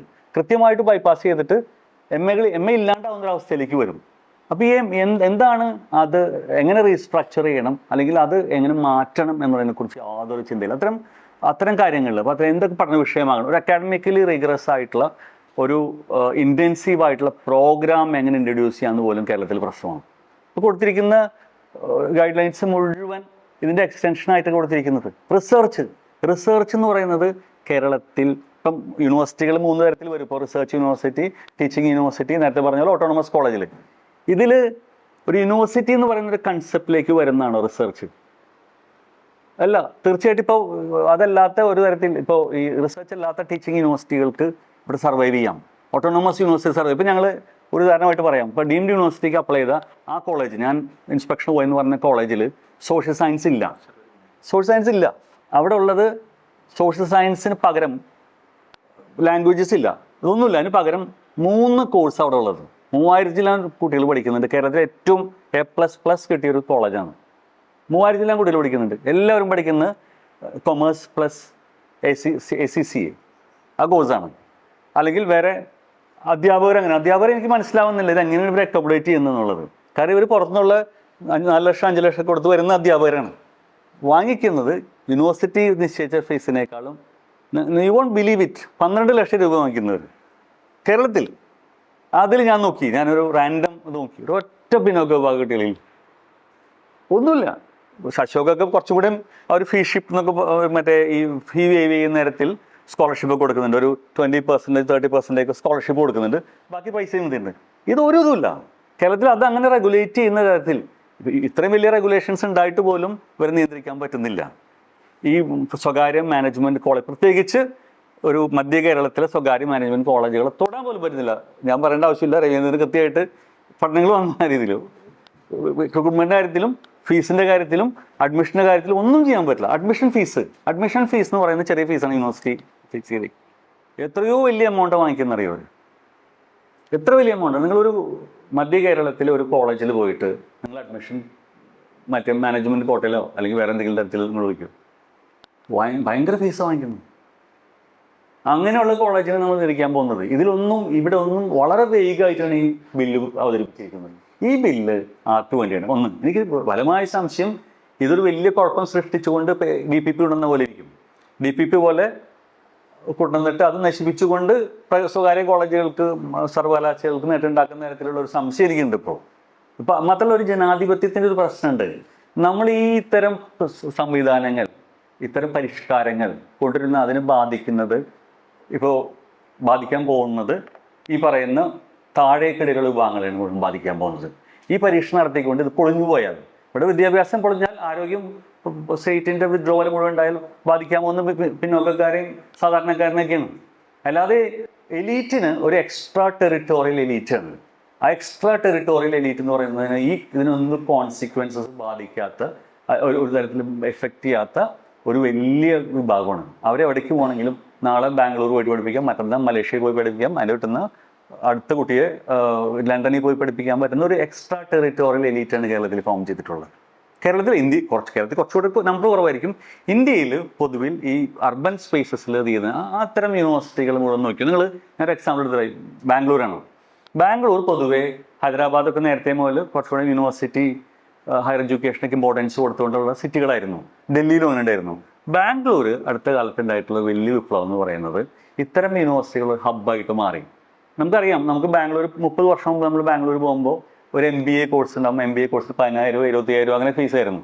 ഇപ്പോൾ ഒരു എക്സോബിറ്റൻ്റ് എമൗണ്ട് ഫീസ് കൊടുത്തുകൊണ്ടുള്ള വലിയൊരു അതിൽ ഈ പറയുന്ന എല്ലാത്തരം നിയമങ്ങളിൽ ലംഘിച്ചു കൊണ്ടുള്ള വലിയൊരു ഇതാണ്. ഇപ്പോൾ ജെയിൻ യൂണിവേഴ്സിറ്റി എന്ന് പറഞ്ഞൊരു യൂണിവേഴ്സിറ്റി ക്യാമ്പസ് കേരളത്തിൽ അനധികൃതമായിട്ട് 5 വർഷം പ്രവർത്തിച്ചു. 5 വർഷം അനധികൃതമായി പ്രവർത്തിച്ചു. വിദ്യാഭ്യാസ മന്ത്രിയായിരുന്ന ജലീൽ നിയമസഭയിൽ പറഞ്ഞു ഇവർക്ക് അംഗീകാരമില്ല എന്ന് പറഞ്ഞു. എന്നിട്ടും ആ യൂണിവേഴ്സിറ്റി പരസ്യം കൊടുത്തുകൊണ്ടും വേറൊരു ഇപ്പോൾ അടുത്ത വേറെ സംഭവം ഉണ്ടായിരുന്നല്ലോ, ഒരു വലിയ പത്ര പരസ്യം കൊടുത്തുകൊണ്ട് കബളിപ്പിച്ചൊരു പരസ്യം ഉണ്ടായിരുന്നു. ആ പരസ്യം എന്താണെന്ന് എനിക്ക് ഓർമ്മയില്ല. ജെയിൻ യൂണിവേഴ്സിറ്റിയുടെ അത് ആ പരസ്യം തന്നെ ഓർമ്മയില്ല. വളരെ ജനറേറ്റഡ് ന്യൂസ് വലിയ ഫ്രണ്ട് പേജിൽ എല്ലാ പത്രങ്ങളും പരസ്യം പബ്ലിഷ് ചെയ്തു. നോട്ട് നിരോധനം, സോറി അതായിരുന്നു ഇഷ്യൂ. അത് ഇത്ര വലിയ കബളിപ്പിക്കൽ നടന്നിട്ട് പിറ്റേ ദിവസം ഒരു അപ്പോളജൈസ് ചെയ്തുകൊണ്ട് ഒരു സാധനം ചെറിയ കുറിപ്പ് എഴുതാണ്ട് വേറെ ഒന്നും ഉണ്ടായിരുന്നില്ല. അവർ കാലങ്ങളായിട്ട് 5 വർഷം എസ്റ്റാബ്ലിഷ് ചെയ്തതിന് അതിന് മുമ്പും അവർ ചെറിയ ചെറിയ കോഴ്സുകളൊക്കെ നടത്തിയിരുന്നു. ഇതൊന്നും സർക്കാർ നിയന്ത്രിക്കാൻ പറ്റിയിട്ടില്ല. അപ്പോൾ എനിക്ക് എൻ്റെ സുലഭമായ സംശയം ഇതെല്ലാം സർക്കാർ വേറെ തരത്തിൽ ഇതിന് വഴിയൊരുക്കുന്ന സംഗതിയാണോ എന്നുള്ളൊരു സംശയമുണ്ട്. ഞാൻ കുറച്ചുകൂടെ ഒരു വളരെ ക്വിക്കായിട്ട് കുറച്ച് കാര്യങ്ങൾ ഇങ്ങനെ പ്രായോഗികമായിട്ടുള്ള കാര്യങ്ങൾ ഡിസ്കസ് ചെയ്ത് പോകാമെന്ന് വിചാരിച്ചു. ഒന്ന്, നമ്മുടെ ഒരു വിദ്യാഭ്യാസത്തിൻ്റെ, കേരളത്തിലെ വിദ്യാഭ്യാസത്തിൻ്റെ ഒരു പ്രത്യേകത എന്ന് വെച്ചാൽ ഒരു ട്രഡീഷൻ ഓറിയൻറ്റഡ് ആണ് കുറച്ചുകൂടി. ഇപ്പം നമുക്കറിയാം, ഇപ്പോൾ ഒരു സ്ഥാപനം, ഇപ്പോൾ നിങ്ങൾ CDS എന്ന് പറയുന്ന, അല്ലെങ്കിൽ കാലിക്കറ്റ് യൂണിവേഴ്സിറ്റി ഹിസ്റ്ററി ഡിപ്പാർട്ട്മെൻറ്റ്, അല്ലെങ്കിൽ വേറൊരു ഡിപ്പാർട്ട്മെൻറ്റ്, ഇതൊക്കെ ഒരുതരം ആ ട്രഡീഷനും ആ ലെഗസി എന്നൊക്കെ പറയുന്ന ഒരുതരം വ്യർത്ഥമായിട്ടുള്ളൊരു സംഗതിയിൽ ഇതുകൊണ്ട് അതിൻ്റെ അഭിരമിച്ചുകൊണ്ടൊക്കെ നിൽക്കുന്ന സ്ഥലം. നിങ്ങളൊരു സ്ഥാപനം എന്ന് പറയുന്ന ആ സ്ഥാപനം ഒരുതരം ഫ്യൂഡൽ സ്ട്രക്ചറാണ്. ഇതിനെ ബ്രേക്ക് ചെയ്യാൻ പറ്റുന്ന, ഇപ്പോൾ പലപ്പോഴും ഇപ്പോൾ നിങ്ങൾ കേരളത്തിന് ചോയ്സ് എങ്ങനെയെന്ന് വെച്ചാൽ, നിങ്ങൾ ഫറൂഖ് കോളേജ് സയൻസിന് നല്ല സംഭവമാണ്, മറ്റേ യൂണിവേഴ്സിറ്റി കോളേജ് ബോട്ടണിക്ക് നല്ലതാണ്, മറ്റേ സുവോളജിക്ക് നല്ലതാണ്, ഇങ്ങനെയൊക്കെ പറയുന്ന ഒരു ട്രഡീഷൻ ഉണ്ടാക്കിയിട്ട് അവിടുത്തെ ഒരു ഫ്യൂഡൽ സ്ട്രക്ചറാണ് ഇത്. യൂണിവേഴ്സിറ്റി ഡിപ്പാർട്ട്മെൻറ്റുകളിൽ പലപ്പോഴും, ഇപ്പോൾ ഗാന്ധി യൂണിവേഴ്സിറ്റിയിൽ ആദ്യമായിട്ട് PhDക്ക് റിസർവേഷൻ വേണമെന്ന് പറഞ്ഞപ്പോൾ അതിനു മുമ്പ് ഞാൻ ആ സമയത്ത് ഡീനായിരുന്നു. അപ്പോൾ നമ്മൾ ഒരു കമ്മിറ്റിയൊക്കെ ഉണ്ടാക്കിയിട്ട് ഞാനൊക്കെ കമ്മിറ്റി ഭാഗമായിരുന്നു. അപ്പം ഞങ്ങൾ നോക്കിയപ്പോൾ അവിടെ ഒക്കെ ഒരുതരം ഈ പേഴ്സണൽ കണക്ഷൻസിലൂടെയാണ് PhDക്ക് അഡ്മിഷൻ കിട്ടുന്നത്. ഞാൻ നേരത്തെ ഒരാളെ കണ്ടുവയ്ക്കുന്നു, എന്നിട്ട് വേറെ ആൾ വഴി ഞാൻ അയാളെ അപ്രോച്ച് ചെയ്യുന്നു, എന്നിട്ട് ആ ഗൈഡ് എൻ്റെ ഗൈഡാവുന്നു, ആ പ്രൊഫസറിൻ്റെ ഗൈഡാവുന്നു. ഇതിലൊരു സുതാര്യതയില്ല. ഇപ്പോൾ ഒരു ദളിത് വിദ്യാർത്ഥിക്ക്, ഒരു പിന്നോക്ക വിദ്യാർത്ഥിക്ക് ഇയാളുടെ അടുത്ത് എത്തുന്നുണ്ടെങ്കിൽ ഈ പറയുന്ന മഹാനായ പ്രൊഫസറുടെ അടുത്തേക്ക് എത്തും. പല മഹാന്മാരോട് പ്രൊഫസർമാരായിട്ട് ആളുകളോ ഒറ്റ ദളിത് വിദ്യാർത്ഥികളോ ഇപ്പോഴാണ് വരുന്നത്. എത്രയോ പേർക്ക് ദളിത് വിദ്യാർത്ഥികൾ ജീവിതത്തിൽ 30 വർഷമൊക്കെ വർക്ക് ചെയ്ത ആൾക്കാർക്ക് പോലും ദളിത് വിദ്യാർത്ഥികൾ PhD ചെയ്തിട്ടില്ല അവരുടെ. എന്നിട്ട് നമ്മൾ നിർബന്ധമായിട്ട് പറഞ്ഞു ഓരോ അധ്യാപകൻ നിർബന്ധമായിട്ട് എടുക്കണമെന്നൊരു കർശന നിർദ്ദേശം വെച്ചു, ഒരു റിസർവേഷൻ. എന്നിട്ടെന്ന് വെച്ചാൽ അത് ഇവർ ഈ ടെക്നിക്കലായിട്ടുള്ള സംഗതികളിലൂടെ, അതിപ്പോൾ എൻ്റെ ഇതല്ല, എൻ്റെ വിഷയമല്ല, എനിക്ക് സ്പെഷ്യലൈസേഷൻ ഇല്ല എന്നൊക്കെ പറഞ്ഞ ടെക്നിക്കൽ, അപ്പോൾ നിർബന്ധമായി പിന്നെ ഒരു പ്രാവശ്യം കൂടെ വെച്ചു. അങ്ങനെ ഇല്ലെങ്കിൽ ഒന്നും കൂടെ നിങ്ങൾ വെയിറ്റ് ചെയ്യണം. 3 പ്രാവശ്യം വെയിറ്റ് ചെയ്യിപ്പിച്ചിട്ടാണ് ഇവർക്ക് കൂടി എടുപ്പിക്കുന്നത്. തയ്യാറല്ലല്ലോ പലരും. ഇപ്പോൾ നമുക്കറിയാലോ, ദീപാ പി മോഹൻ്റെ ഇഷ്യൂ അറിയാലോ, വളരെ കൃത്യമായിട്ടുള്ള വിവേചനം അവർ ചെയ്തിട്ടുണ്ടായിരുന്നത്, അനുഭവിച്ചത്. അങ്ങനെ ഓരോ തലത്തിലും വിവേചനങ്ങൾ നിൽക്കുന്ന സ്ഥലമാണ് ഇത്. ഇതിനെങ്ങനെ ഒരു ഈ ട്രഡീഷൻ എന്ന് പറയുന്ന സാധനത്തെ തകർക്കണം. അത് പബ്ലിക് യൂണിവേഴ്സിറ്റിയിലായാലും പ്രൈവറ്റ് യൂണിവേഴ്സിറ്റി വരുമ്പോൾ നമുക്ക് ഇടപെടൽ സാധ്യത കുറവാണ്. പക്ഷേ നമ്മൾ ഈ പറയുന്ന തരത്തിലുള്ള ആളുകളുടെ, അല്ലെങ്കിൽ കേരളത്തിൽ അങ്ങനെ വളർന്നു വരുന്ന ഒരു ട്രഡീഷൻ ഓറിയൻറ്റഡ് ആയിട്ടുള്ള ഒരു വിദ്യാഭ്യാസ വ്യവസ്ഥയെ നമുക്ക് അറിയണം. കേരളത്തിൽ ഇന്ന് ഇപ്പോൾ ഈ വിദേശ സർവകലാശാലയിൽ പോയ ആൾക്കാർ 3 തരത്തിലുണ്ട്. അതിൽ ഒന്നാമത്തെ തരം എന്ന് പറയുന്നത് സ്കോളർഷിപ്പ് കിട്ടി പോയ നല്ല വിദ്യാഭ്യാസ സ്ഥാപനങ്ങളിൽ പോയ ആൾക്കാർ. ഇവരൊക്കെ എടുത്തു വയ്ക്കും. ഇവരൊക്കെ സാധാരണ സ്ഥലങ്ങളിൽ നിന്ന് പോയ ആൾക്കാരും ഇവരൊക്കെ കേരളത്തിൻ്റെ ഒരു സ്റ്റാഗ്നേഷൻ ബ്രേക്ക് ചെയ്തുകൊണ്ട് പുറത്തു പോയിട്ടുള്ള ആൾക്കാരാണ്. കേരളത്തിൽ പഠിക്കുകയായിരുന്നു ഇവരൊക്കെ എവിടെയോ അവസാനിക്കേണ്ട ആൾക്കാരായിരുന്നു, എന്നോ പഠനം നിർത്തേണ്ട ആൾക്കാരായിരുന്നു. കേരളത്തിൽ ഇത് റിഫ്ലക്റ്റ് ചെയ്യുന്നില്ല. കേരളത്തിൽ ഇപ്പോൾ നിങ്ങൾ എടുത്തു വയ്ക്കും. ഇപ്പോൾ ദളിത് ക്വസ്റ്റ്യൻ എന്ന് പറയുന്ന ഒരു പ്രധാനപ്പെട്ട ഒരു ക്വസ്റ്റ്യനാണ് കേരളത്തിലെ വിദ്യാഭ്യാസം. ഇത് നമ്മുടെ വിദ്യാഭ്യാസ സ്ഥാപനങ്ങൾ എത്ര റിഫ്ലക്റ്റ് ചെയ്യുന്നത്? സിലബസിൽ റിഫ്ലക്റ്റ് ചെയ്യുന്നുണ്ടോ? സെമിനാർ റിഫ്ലക്റ്റ് ചെയ്യുന്നുണ്ടോ? വളരെ ചുരുങ്ങിയ ആളുകൾ വയ്ക്കുന്ന സെമിനാർ അല്ലാണ്ട് ഒരു പ്രധാനപ്പെട്ട ഇഷ്യൂ ആയിട്ട് വരുന്നുണ്ടോ? ഇപ്പോഴും നമ്മൾ നോക്കും, ഒരു ഡീസെൻട്രലൈസ്ഡ് പ്ലാനിങ് 50 PhD തീസിസ് എങ്കിലും അവിടെ ഉണ്ടാവും. ഞാൻ ഇപ്പോൾ ഡീസെൻട്രലൈസ്ഡ് പ്ലാനിങ് വളരെ മോശം തരത്തിലുള്ള പറഞ്ഞ ചില വിയോജിപ്പൊക്കെ ഉണ്ട്. പക്ഷെ 50 PhD തീസിസ് ഉണ്ടാവും ഒരേ സാധനത്തെക്കുറിച്ചാണ്. മെഡിക്കൽ ഷോപ്പ് തുടങ്ങുന്ന ഒരാൾ വിജയിച്ചാൽ അടുത്ത ആളും അതേപോലത്തെ മെഡിക്കൽ ഷോപ്പ് തുടങ്ങി രണ്ടും പരാജയത്തിലേക്ക് പോകുന്ന അവസ്ഥയാണ്. ഈ വിഷയങ്ങൾ എടുത്ത് വയ്ക്കും നിങ്ങൾ.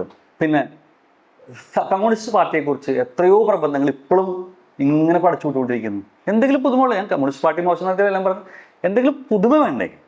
ഇത് ബ്രേക്ക് ചെയ്യാൻ പറ്റുന്ന ഒരു സംഗതി. കേരളത്തിൽ യഥാർത്ഥ ഇഷ്യൂസ് എന്താണെന്ന് റിഫ്ലക്റ്റ് ചെയ്യുന്ന എത്ര PhD തീസിസ് നമ്മുടെ അവിടെ ഉണ്ട്? നമ്മൾ പലരും PhD തീസിസ് സൂപ്പർവൈസ് ചെയ്യുന്ന ആൾക്കാരും കാണുന്ന ആൾക്കാരും കേൾക്കുന്ന ആൾക്കാരും PhD വൈവ അറ്റൻഡ് ചെയ്യുന്ന ആൾക്കാരൊക്കെയാണ്. എത്ര എണ്ണം ഉണ്ടാവും? പിന്നെ രണ്ടാമത്തെ ഒരു കാര്യം എന്ന് വെച്ചാൽ, എത്ര ഇൻസ്റ്റിറ്റ്യൂഷൻ നമുക്ക് നാഷണൽ ഇൻ്റർനാഷണൽ സ്റ്റാൻഡിംഗ് എന്ന് പറയാൻ പറ്റുന്ന എത്ര ഇൻസ്റ്റിറ്റ്യൂഷൻസ് കേരളത്തിലുണ്ട്? ഇപ്പോൾ ഹൈദരാബാദ്, ബാംഗ്ലൂർ ഒരുപാട് ഇൻസ്റ്റിറ്റ്യൂഷൻസ്, പിന്നെ നിയാസ്, ഐസക്ക്, IISc എന്നൊക്കെ പറഞ്ഞ ഒരുപാട് ഇൻസ്റ്റിറ്റ്യൂഷൻസ് ഉണ്ട്. ഇവിടെ ആകെ CDS എന്ന് പറയുന്ന ഒരു സാധനം മാത്രമാണ് എന്തെങ്കിലും പറയാം. എൻ്റെ അവസ്ഥ വളരെ മോശമാണ്, പക്ഷെ എന്തെങ്കിലും പറയാൻ പറ്റുന്ന ഒരു സോഷ്യൽ സയൻസിന് ഇമ്പോർട്ടൻസ് കൊടുത്തുകൊണ്ട് എന്തെങ്കിലും ഒരു സംഗതി ഉണ്ടോ? ഇല്ല. ഇത്രയും അധികം ആൾക്കാർ, ഒരു 30% ആൾക്കാർ വേണമെങ്കിൽ കേരളത്തിൽ ഈ ഹയർ എഡ്യൂക്കേഷനിൽ ചെയ്യുന്ന ആൾക്കാർ എക്സൽ ചെയ്തിട്ട് ഒരു സ്ഥലം കൂടിയാണ് കേരളം. അവർ പലതരത്തിൽ പുറത്തു പോകുന്ന പല വിദ്യാഭ്യാസ സ്ഥാപനങ്ങൾ, നിങ്ങൾ ഒരു ഇപ്പോൾ ഹൈദരാബാദിൽ പോയാൽ അല്ലെങ്കിൽ ഡൽഹിയിൽ പോയാൽ അവിടെയൊക്കെ ഒരു ഡിപ്പാർട്ട്മെൻറ്റിൽ ഒരാളെങ്കിലും നിങ്ങൾ ചുരുങ്ങിയത് കാണും മലയാളികൾ. ഇനി വിദേശത്തേക്ക് പോയാൽ പോലും, വിദേശത്ത് ഇപ്പം അവരെന്നെ പറയുന്ന ഒരു ഏഷ്യനൈസേഷൻ ഓഫ് എഡ്യൂക്കേഷൻ എന്ന് പറയുന്നത്, ഏഷ്യയിലെ ആളുകളെ കൊണ്ട് പല ഡിപ്പാർട്ട്മെൻറ്റുകളും തളരാതെ നിൽക്കുന്നു പല സ്ഥലത്ത്. ഇപ്പോൾ കൊളംബിയ യൂണിവേഴ്സിറ്റിയിലേക്ക് കണ്ടില്ലേ, ഏഷ്യക്കാരായിട്ടുള്ള ആളുകളോട് പിടിച്ചിരിക്കുന്ന യൂണിവേഴ്സിറ്റിയാണ്.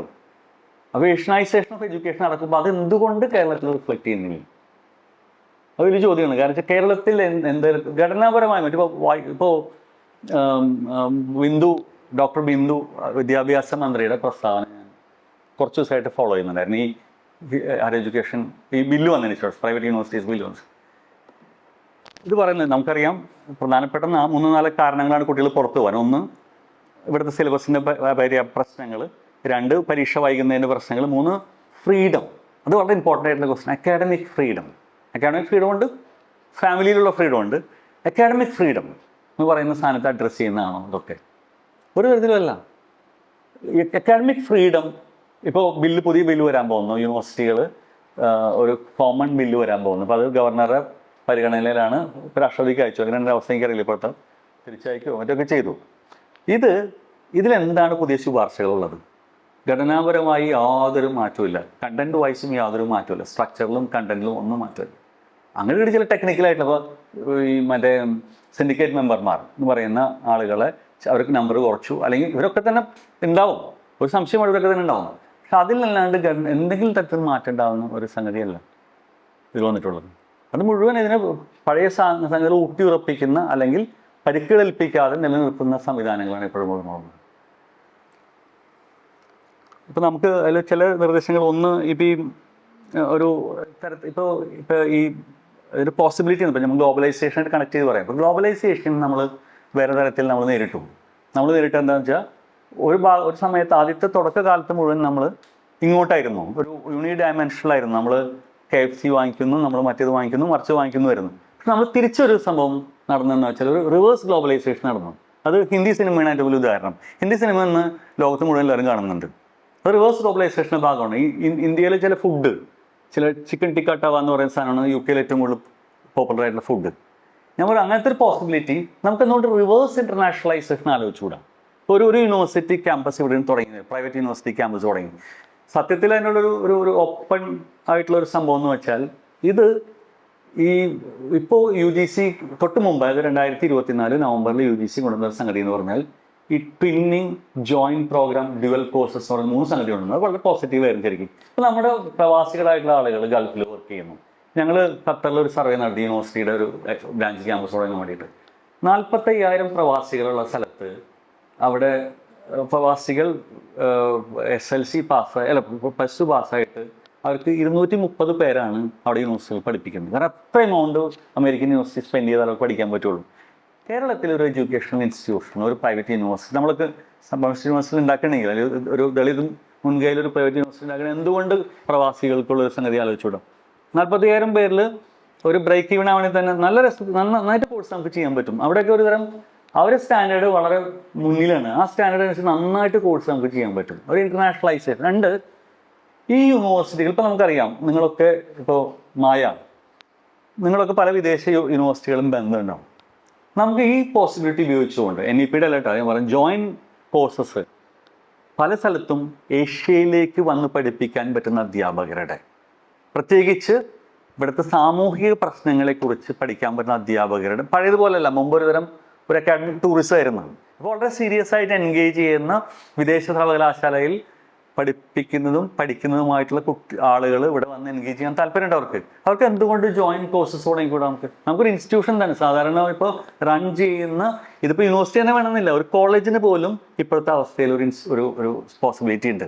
ഹയർ എഡ്യൂക്കേഷൻ രംഗത്ത് കൊളാബറേഷൻസിന് പോസിബിലിറ്റി ഉണ്ട്. നമ്മൾ വിചാരിക്കും ഈ ടി.പി. ശ്രീനിവാസൻ തട്ടിപ്പല്ല ഞാൻ പറഞ്ഞത്, ടി.പി. ശ്രീനിവാസൻ്റെ വലിയ തട്ടിപ്പായിരുന്നു.